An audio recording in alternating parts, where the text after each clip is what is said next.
We are going to go back to the 10 Commandments this morning. This morning is the 8th commandment, thou shalt not steal. Exodus chapter 20 and verse 15. Let's pray. Father, guide us through your word this morning and bless us as we study the things written here. I pray that you would speak to our hearts. If there's anybody in this room who is doing or harboring any wrong in their lives, I pray that you would convict them.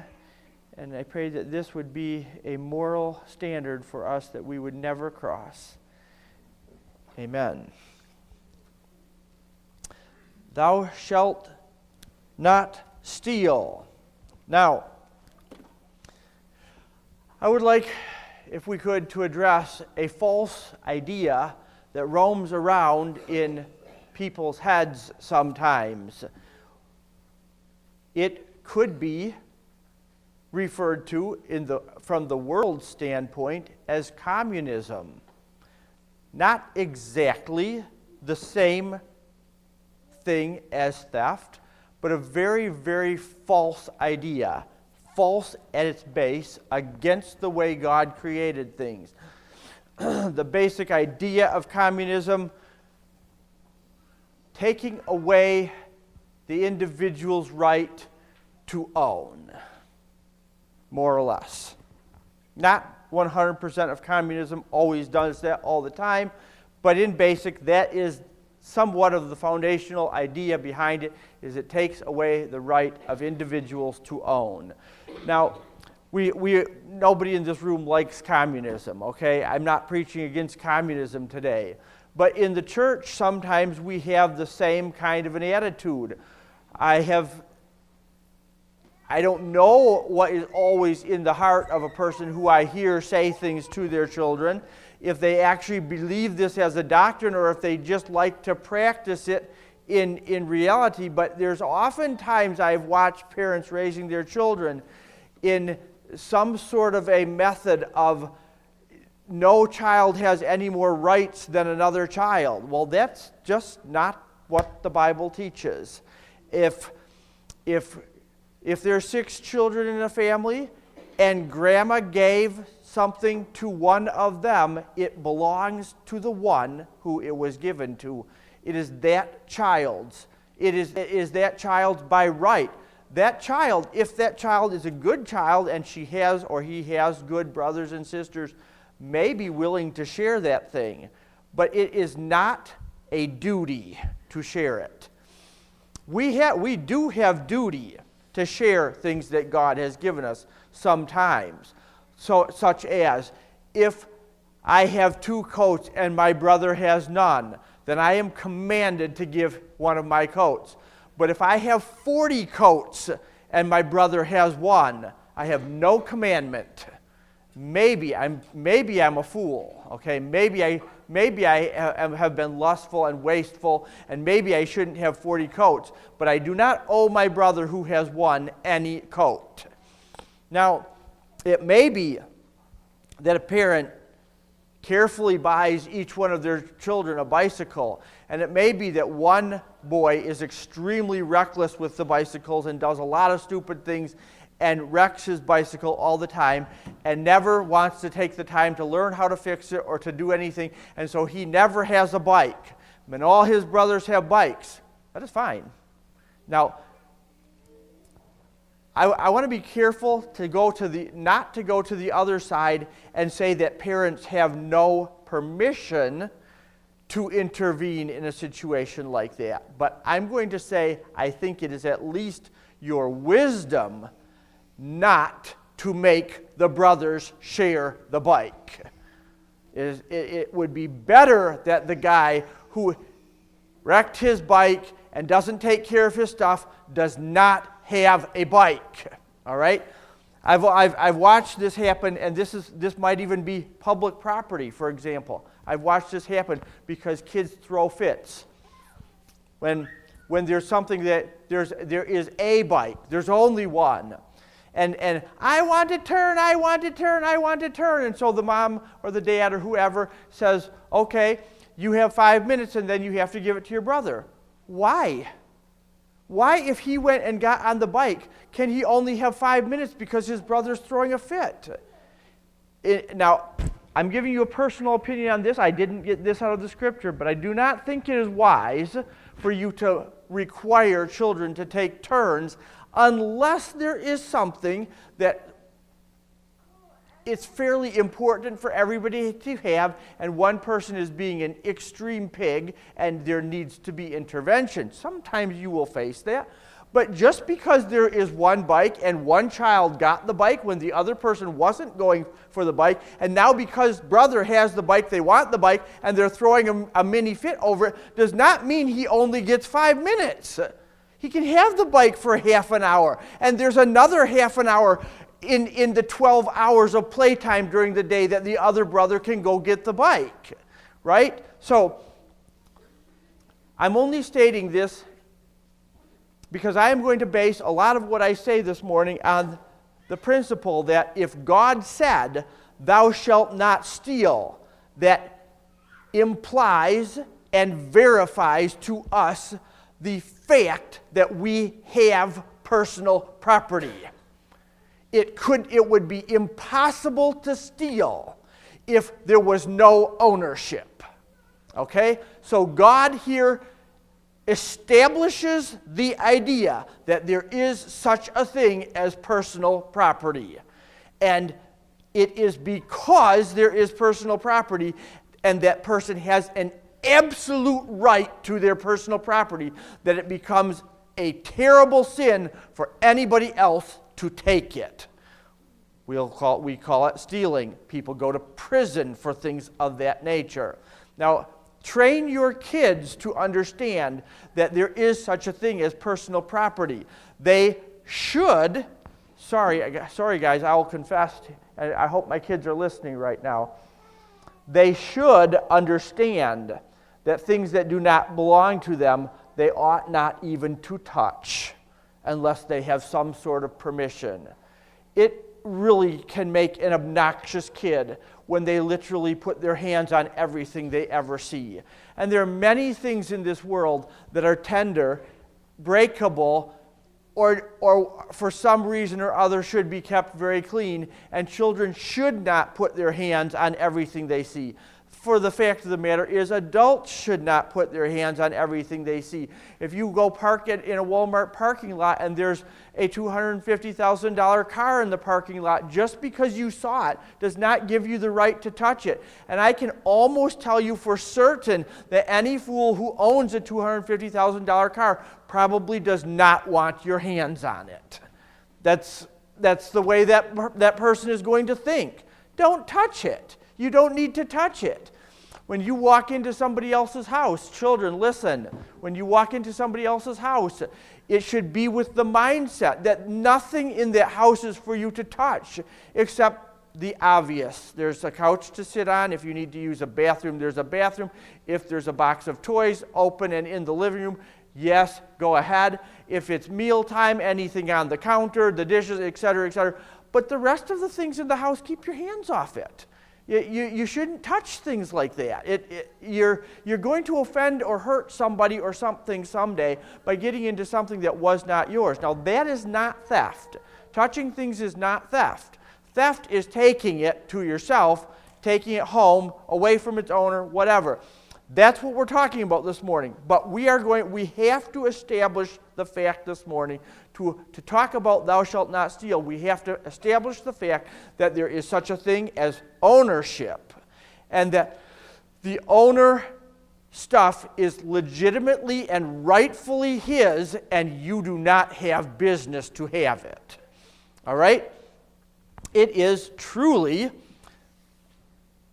a crime to borrow things from somebody without permission, even though that is not the subject this morning. If you say, I would never, ever, ever walk into somebody's house and take their TV and take it home when they weren't home, and steal, I would never steal it.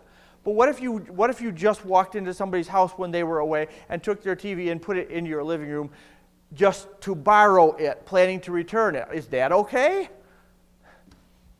It's almost a minor form of theft. It has happened a number of times to me where I'm looking for something or we're wondering where something went, and a couple days later we found out that somebody came over to our house when we weren't home and just borrowed it. Many times we have had things returned to us. Oh, sorry, we came over the other day and borrowed this. We didn't know it was missing. Stay out of people's houses, you know. It's just not proper. Now, let me go further, because I'll tell you there are people who have that kind of relationship. And if you do, fine. Absolutely fine. If your name is Pauline and you come over to your sister Nikki's house and she isn't home and you go into the kitchen and we don't give a hoot. You know, we just don't care. And she would never do it anyway, but who cares if she did? You know, there's people who have relationships where there's an understanding. Our stuff is your stuff. Come and use it, whatever. If you have that kind of a friendship with a person, fine. And to some degree, everybody in the church maybe has a little bit of that kind of relationship with each other, maybe a little bit, but don't abuse it. We recognize the fact that there is personal property. In Acts chapter 5, we have this man and woman, Ananias and Sapphira, who ended up lying to Peter. Everybody in the church was selling all their possessions and bringing all the money into the church and giving it to the apostles. Well, they had some property, and they sold their property, and they came in and they lied about it, and they gave part of what they sold it for to Peter. Now, Peter did not fault them for not bringing the money in, but he did fault them for lying about it. But I only refer to this passage just to establish what we are talking about, that they had personal property. Acts chapter 5 and verse 1 says, "But a certain man named Ananias with Sapphira his wife sold a possession and kept back part of the price, his wife also being privy to it, and brought a certain part and laid it at the apostles' feet. But Peter said unto Ananias, Why hath Satan filled thine heart to lie to the Holy Ghost and to keep back part of the price of the land? Whilst it remained, was it not thine own? And after it was sold, was it not in thine own power?" So Peter says to this guy who is lying to him, it was your house. And when it was sold, it was your money. It was your right not to sell the house if you didn't want to. And after it was sold, you could have come in and said, I sold a house. I'd like to give half of the money to God. There would have been nothing wrong with either not selling or keeping some of the money if you had just been honest about it. So Peter recognized the fact that in spite of the fact that everybody in the church was selling all their possessions and bringing all the money to the church, Peter said you didn't have to do it. You could have kept it if you had wanted it to, but you can't come and lie. So there is such a thing as the right to own and to have personal property. Now I'm going to take a step back.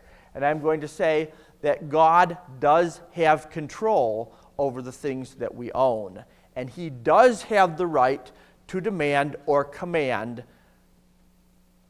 what we can or cannot do with the things that we own. Because ultimately we own them under Him. He is the maker and creator of all those things. And He does have perfect right to be in control. In Psalm chapter 24, verse 1 and 2, it says, "The earth is the Lord's, and the fullness thereof, the world and them that dwell therein. For He hath founded it upon the seas, and established it upon the floods."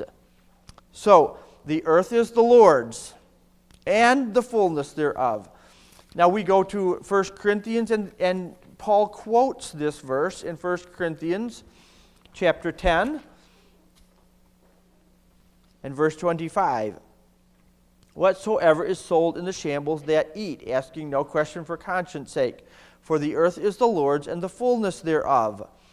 If any of them that believe not bid you to a feast, and ye be disposed to go, whatsoever is set before you, eat, asking no question for conscience sake. But if a man say unto you, This is offered in sacrifice unto idols, eat not for his sake that showed it, and for conscience sake. For the earth is the Lord's, and the fullness thereof. Conscience, I say, not thine own, but of the other. For why is my liberty judged of another man's conscience? For if I, by grace, be a partaker, why am I evil spoken of for that, for which I give thanks? Whether therefore ye eat or drink, or whatsoever ye do, do all to the glory of God. All right. Why can you go to the restaurants and eat anything that is there, in spite of the fact that they knew that in these Gentile areas, many of these meats that were sold in the restaurants had been offered in sacrifice to idols? Why could you go to the restaurants and eat it without question? Why? Because there is only one God, the idol is nothing, and the earth is the Lord's, and the fullness thereof. Because God owns the earth and everything in it, and an idol is nothing and has nothing and can receive nothing, even if the dumb person who runs the restaurant offered this stuff in sacrifice to an idol, the idol was nothing, he couldn't receive it, it was not the idol's, it always was God's, and so because it was always God's, you can go eat it. But then he does warn us not to eat it if somebody else is going to be offended or made weak by our eating it, because somebody else might actually believe that that idol is something, and that that idol might actually own that piece of meat. And in eating that meat, I'm actually eating something that belongs to the idol. Paul says, no, it actually all belongs to God. The earth is the Lord's. It doesn't belong to the idol. But if a person has the wrong mindset towards that idol and believes that idol actually is something, then don't eat it because he's going to be offended. We're going to trouble that man. But the reason we can not worry about that for ourselves is because the earth is the Lord's and the fullness thereof. Now in Exodus chapter 9, God exercises his authority over the earth because he says the earth is the Lord's. And this is in chapter 9 of Exodus and verse 29. It says, And Moses said unto him, As soon as I am gone out of the city, I will spread abroad my hands unto the Lord, and the thunder shall cease, neither shall there be any more hail, that thou mayest know how that the earth is the Lord's. But as for thee and thy servants, I know that ye will not fear the Lord God. And the flax and the barley was smitten, for the barley was in the ear, and the flax was bold. So God is sending in the process in this place of sending plagues on Egypt and on Pharaoh. And while Moses is speaking to Pharaoh, talking about the fact that he is going to go pray and he is going to stop this plague, he just uses this phrase, the earth is the Lord's.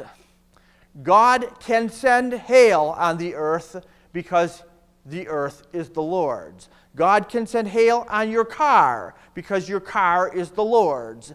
God can send hail on your roof because your roof is the Lord. He can send hail on your fields because your fields are the Lord's. And so anything that we have down here that we really and truly do possess, we still have to recognize that in an authority above our possession, the earth is the Lord's. And so he has a right. Now, with this in mind, God makes a law to the children of Israel in Deuteronomy chapter 23 about their crops. In Deuteronomy 23 and verse 24, he says, When thou comest into thy neighbor's vineyard, then thou mayest eat grapes thy fill at thine own pleasure, but thou shalt not put any in thy vessel. When thou comest into the neighbor's corn, when thou comest into the standing corn of thy neighbor, then thou mayest pluck the ears with thine hand, but thou shalt not move a sickle unto thy neighbor's standing corn. So here God puts out a law to the nation of Israel that if you are walking through the earth that is the Lord's with the fullness thereof, you may eat anything that is growing as you wander through the earth.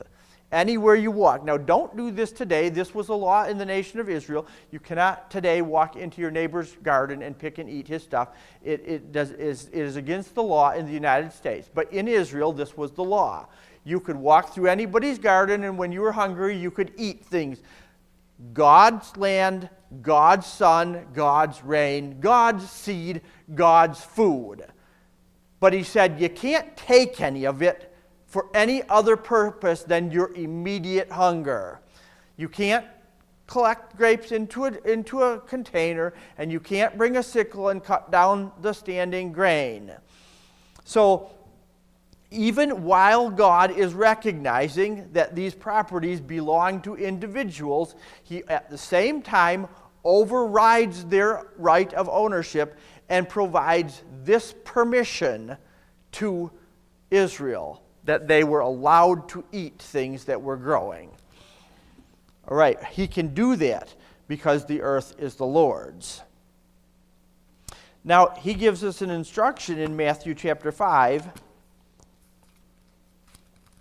and verse 42. Matthew 5:42.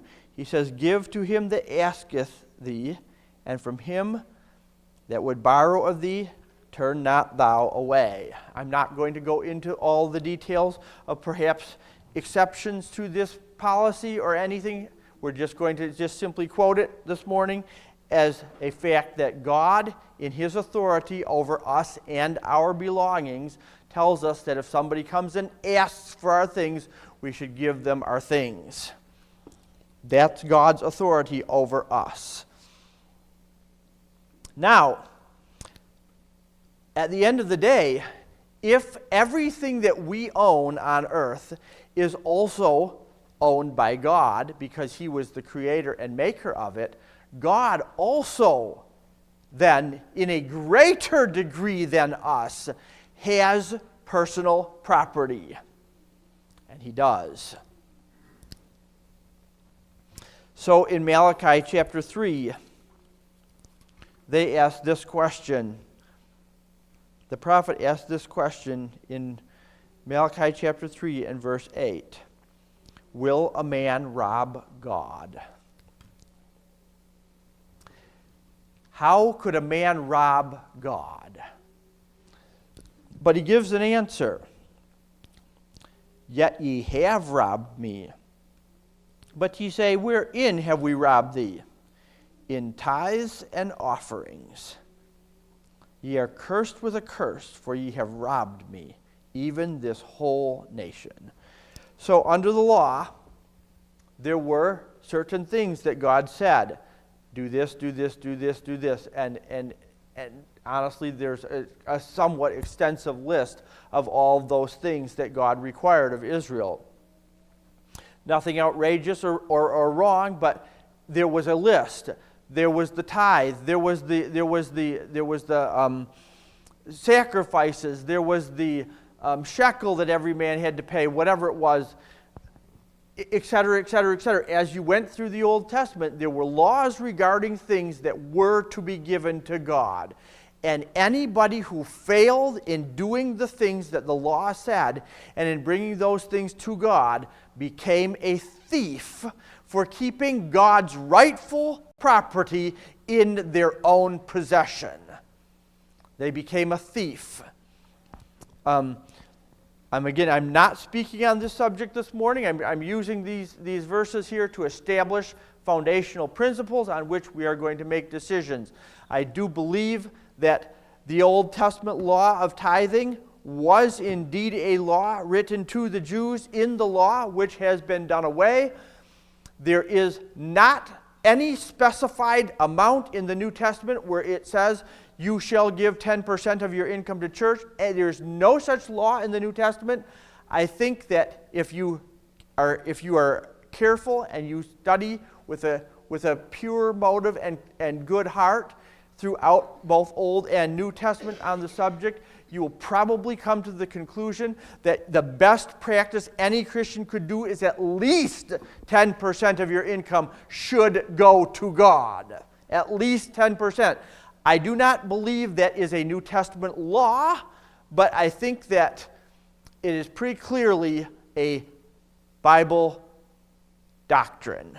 Okay? That's all I'm going to say on that.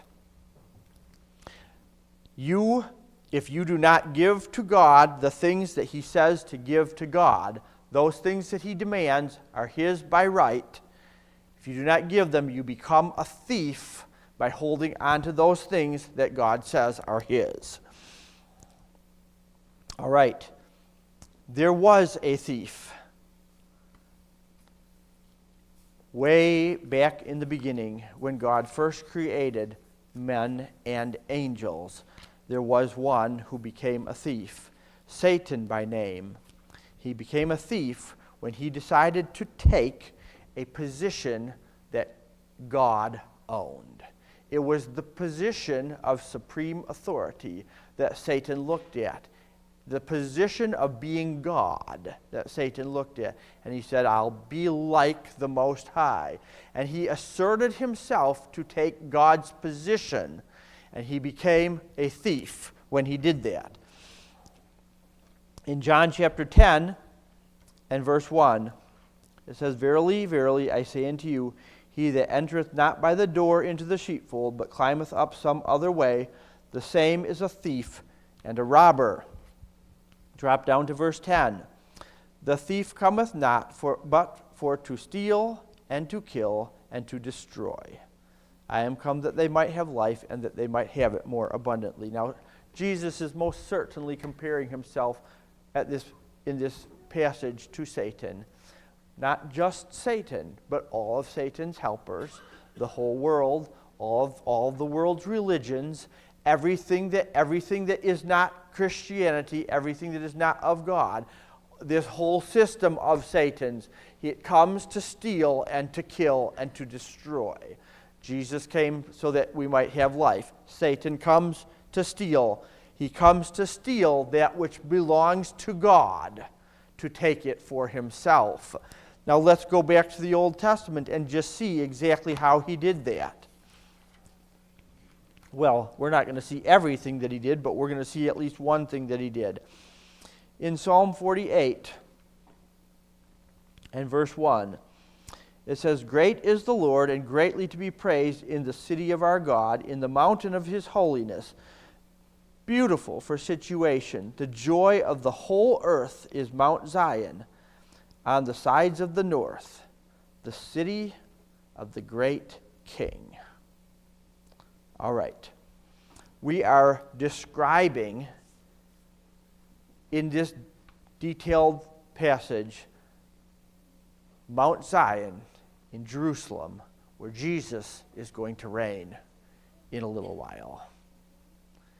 We are describing, and God gives a physical description of it. Mount Zion, on the sides of the north, the city of the great King, the city of Jesus Christ, the great King. David was the great king there. His sons were kings there as well. But the great King is Jesus, who has been destined from the beginning of time that he is going to reign in that place in Jerusalem. Listen to what Satan says. This is found in Isaiah chapter 14.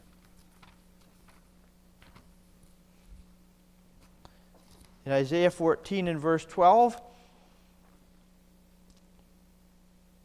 he says, I will ascend. Sorry, I got to back up. Verse 12, How art thou fallen from heaven, O Lucifer, son of the morning? How art thou cut down to the ground, which didst weaken the nations?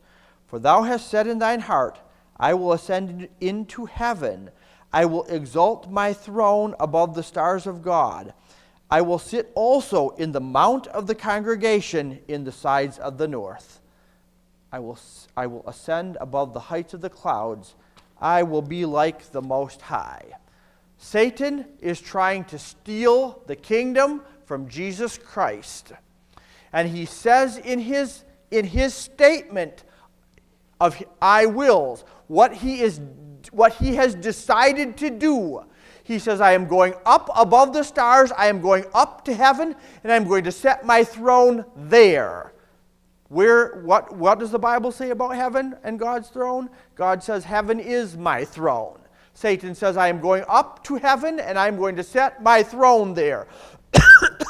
And then he says, I'm coming to Jerusalem. I will sit also in the mount of the congregation in the sides of the north. The city of the great king, I will sit there and I will reign there. That's what he said. I'm going to reign in Jerusalem. He is right. Actually, according to the scriptures, he is going to reign in Jerusalem for a very short time before Jesus comes and destroys him. He is a thief. He does not come for anything but to destroy and to kill. Now, in 2 Samuel chapter 15, David is the king. One of his sons also decided that he would take the kingdom. And in 2 Samuel chapter 15 and verse 1, it says, And it came to pass after this that Absalom prepared himself chariots and horses and 50 men to run before him. And Absalom rose up early and stood beside the way of the gate. And it was so that when any man that had a controversy came to the king for judgment, then Absalom called unto him and said, Of what city art thou? And he said, Thy servant is of one of the tribes of Israel. And Absalom said unto him, See, thy matters are good and right, but there is no man deputed of the king to hear thee. Absalom said, Moreover, Oh, that I were made judge in the land, that every man which had any suit or cause might come unto me, and I would do him justice. And it was so, that when any man came nigh to him to do him obeisance, he put forth his hand and took him and kissed him. On this manner did Absalom to all Israel that came to the king for judgment. So Absalom stole the hearts of the men of Israel. And it came to pass after 40 years that Absalom said unto the king, I pray thee, let me go and pay my vow which I have vowed unto the Lord in Hebron. For thy servant vowed a vow when I abode at Geshur in Syria, saying, If the Lord shall bring me again indeed to Jerusalem, then I will serve the Lord. And the king said unto him, Go in peace. So he arose and went to Hebron. But Absalom sent spies throughout all the tribes of Israel, saying, As soon as ye shall hear the sound of the trumpet, then shall ye say, Absalom reigneth in Hebron. So Absalom, then we'll quit reading there. Absalom decided that he wanted to be the king. And he started in a manner that might look a little more innocent. He started first by stealing hearts. It was very simple. He did it the way Christian pastors right now are stealing people all over the country from God. It's very simple. You don't bring them to the king. You yourself can be the answer. We don't need the gospel of Jesus Christ anymore because I've written a book. It's psychology. I went to school for this. I can help you with my understanding of human nature. I can help you work through this. I can bring you health. I can bring you peace. I will teach you. I will help you to overcome in life. And we skip the Bible, and we skip the gospel, and we skip the Lord, and we skip righteousness. We skip the demands of holiness. We skip calling people sinners. Instead of Absalom saying to the people who came to him, well, you're wrong on this one, or you're right on that one, and making a true judgment, he said to everybody that came to him, see, your matters are good. And so he stole the hearts of the people by preaching only good to them. And instead of calling out sin and telling people what they needed to do to be right with God and bringing people to the king, the only one who could help them, we substitute everything else that we can offer. And you know what? Every one of those pastors who is doing that is on their way to hell. Not saved. Jesus is the king, and we cannot steal that place from him. We are nothing under him but the person who said to the people, come and see a man. That's who we are in Christian ministry. We are bringing people to the foot of the cross where Jesus can set people free. Any other kind of Christianity is Satan climbing up over the wall of the sheepfold. And we come to steal and to kill. So, Absalom first stole the hearts of the people by insincere judgment, by being nice to everybody and stealing their hearts, and then he went and stole the kingdom by force from his father. He tried. He failed. Nobody who steals will ever get away with it because there is a judgment day coming. Now, to change the subject just a little bit here, we keep going in Deuteronomy chapter 25 and verse 13. Thou shalt not have in thy bag divers weights, a great and a small. Thou shalt not have in thine house divers measures, a great and a small. But thou shalt have a perfect and just weight, a perfect and just measure shalt thou have, that thy days may be lengthened in the land which the Lord thy God giveth thee.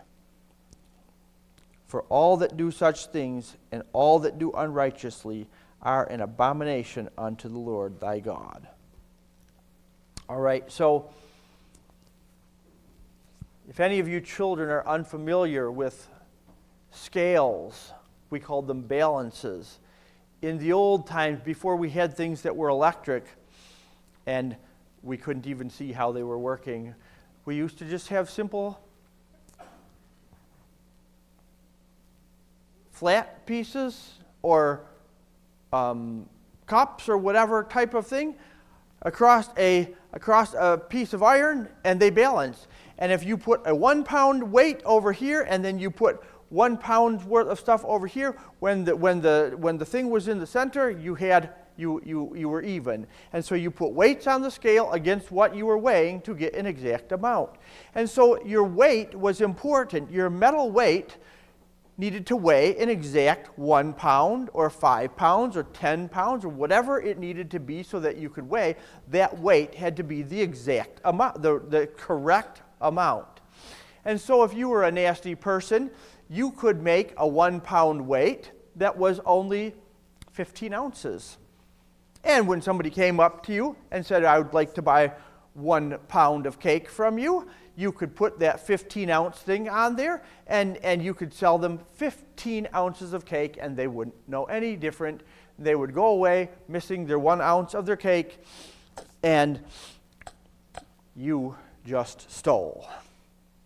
You just stole from them. You lied. You told them you were selling them a pound. You stole from them. And so some people might have had 2 different weights in the bag, because at some point the inspector was going to come and say, I need to see your scale. Show me your weight. And then you could pull out the real 1 pounder and say, see, here it is. And the inspector tests your scale and he says, yep, you balance, everything's good. Then when the customer comes, you pull out the 15-ouncer, or you might pull out the 1 pounder if it's your friend, or if it's a customer who's really shrewd and is going to go home and test you. But if it's the dumb guy who you don't expect to know any better, you pull out the little one. Or it might be that when you're buying, you use the real one, because you're not going to buy 15 ounces for the price of a pound. So when you're buying for your business, you would use the real weight. But when you're selling to the customer, you use the short one. And so God said, you can't have 2. You have to have them the same. It's an abomination to God if you have 2 different weights in your bag or 2 different measures in your bag. You have to have them right. And so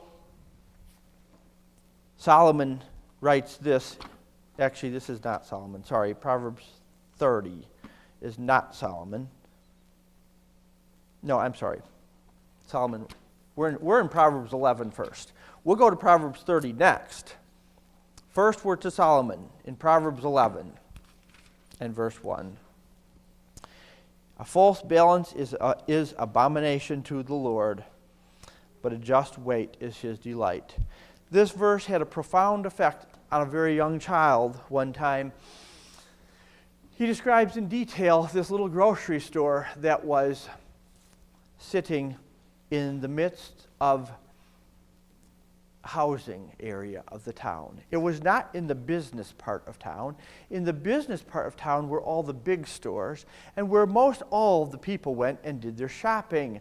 Of course, this is 100 plus years ago, 200 years ago, whenever. But the big part of town was where people went to the big grocery stores and did all their shopping. But if during the week you needed something, you could go to the close little grocery store that was nestled in among the houses. And the lady that ran it was a very sweet old lady, and she had all sorts of silly things for sale there. And the kids would all go there and talk to her, and she would show them all the things that were there in the store. And they were there all the time picking up this or that for their mother of things that she needed right away. It was the little grocery store next to them.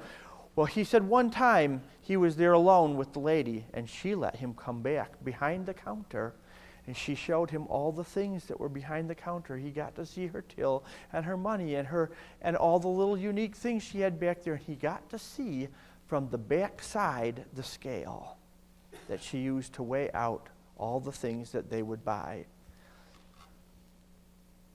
And at that point in his life, he was trying to learn to read. And so he looked at the letters on the back of the scale and he tried to read it. But after a little while, he could not make out the words and he gave up. And he asked the lady about what the words said on the scale, and she read them to him. And this is what it said: "A false balance is abomination to the Lord, but a just weight is his delight." And she said to him, "Don't worry about the beginning of the verse. Just remember this part. A just weight is his delight." She said, "Now when you go home today, I want you to say that to yourself all the way home. A just weight is his delight." And as he began to go home that day, he said, it totally changed his life. He had grown up in church. He had always been in church.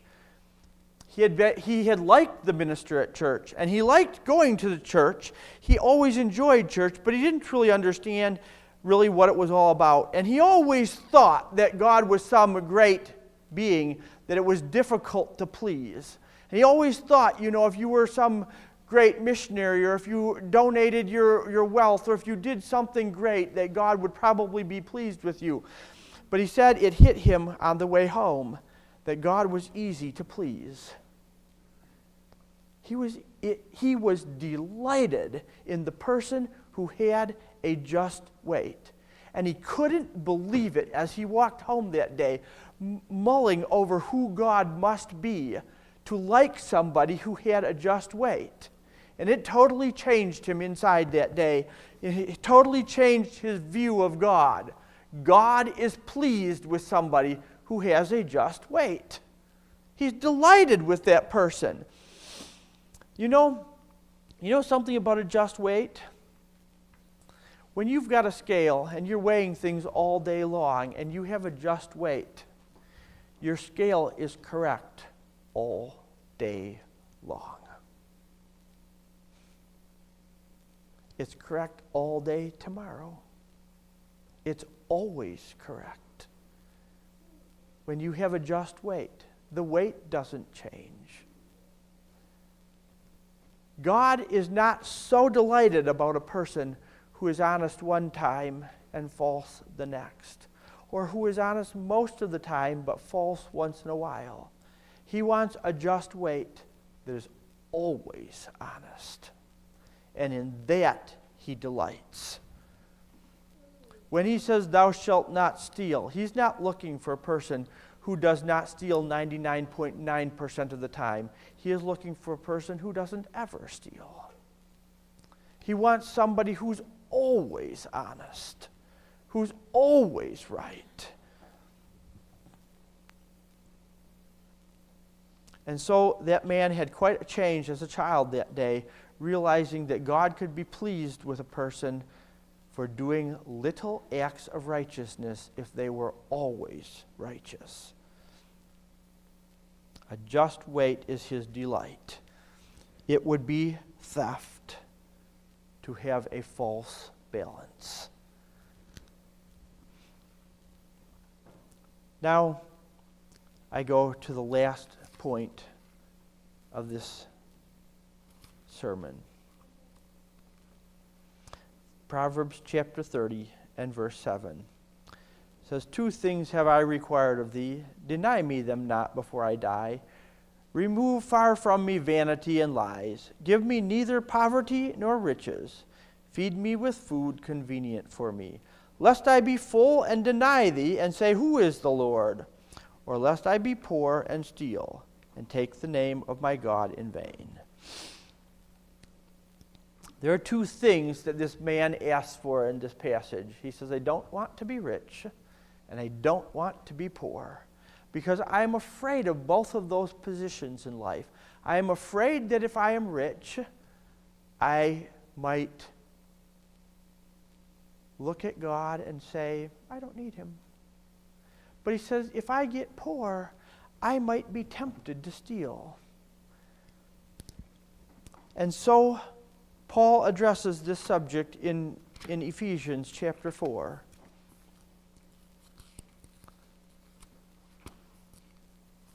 Ephesians chapter 4 and verse 28. He says, Let him that stole steal no more, but rather let him labor, working with his hands the thing which is good, that he may have to give to him that needeth. Now it is true that if you are rich, you should honor God and do right. And it is true that if you are poor, you should honor God and do right. It is true that if you are rich, you should never steal. And it is true that if you are poor, you should never steal.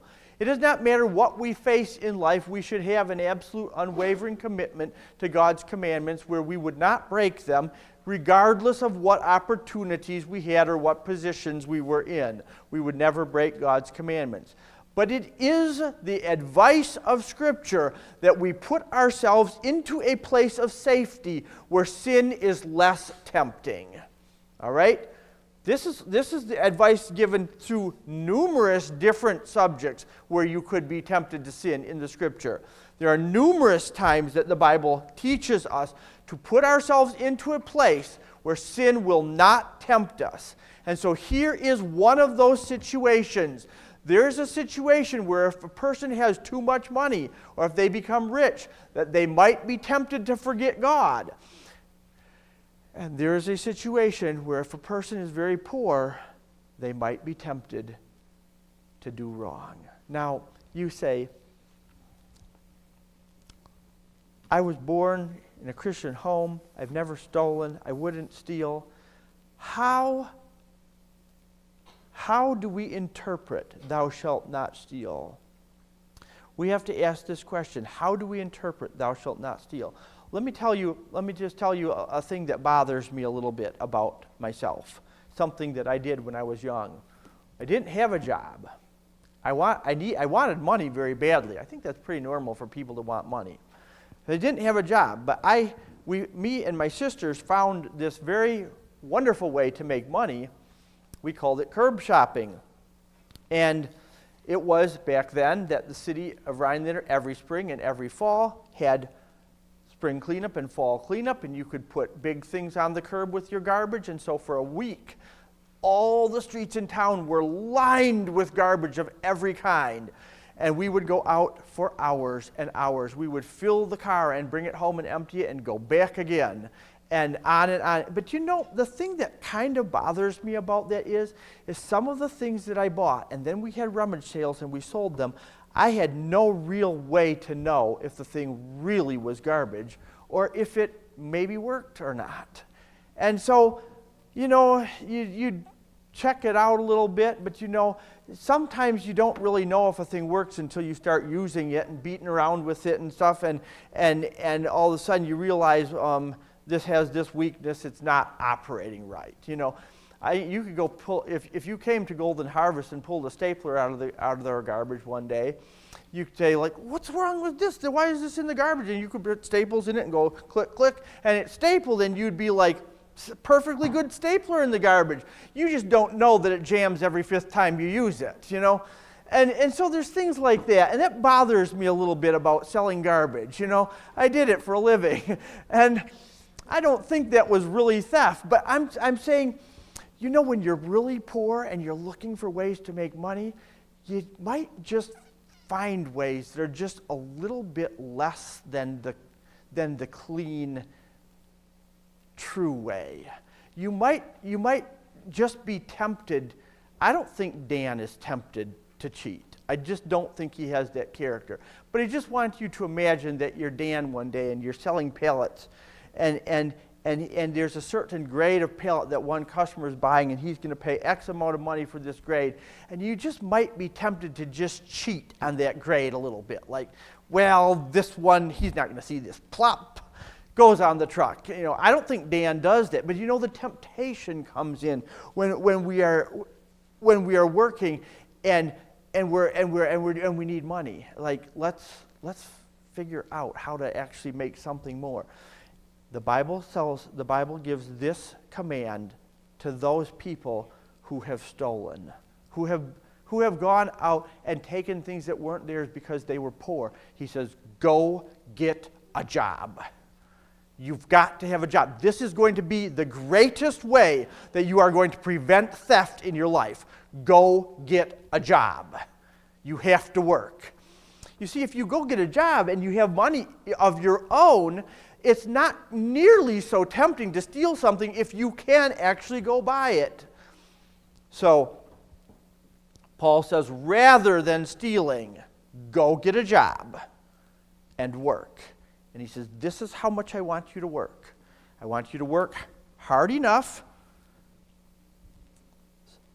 Verse 28, I want you to work hard enough that you may have to give to him that needeth. So now we didn't just get a job that just simply paid our rent and our electricity and put groceries on our table. There's actually something left over so that if somebody who is hurting comes by, we can hand them some money for something because we worked. That's Paul's answer to this temptation to steal. Go get a job. So the scripture, when it says, thou shalt not steal, God recognizes that we have personal property and that other people's personal property does not belong to us. We cannot have it. And if we are going to do the right thing, we need to go get our own so that our needs are taken care of. And this is a non-bendable, non-whatever rule. A moral law that doesn't have ifs about it. It's always on. We always have to follow this rule. Thou shalt not steal. It's never right to steal. All right, let's take a break.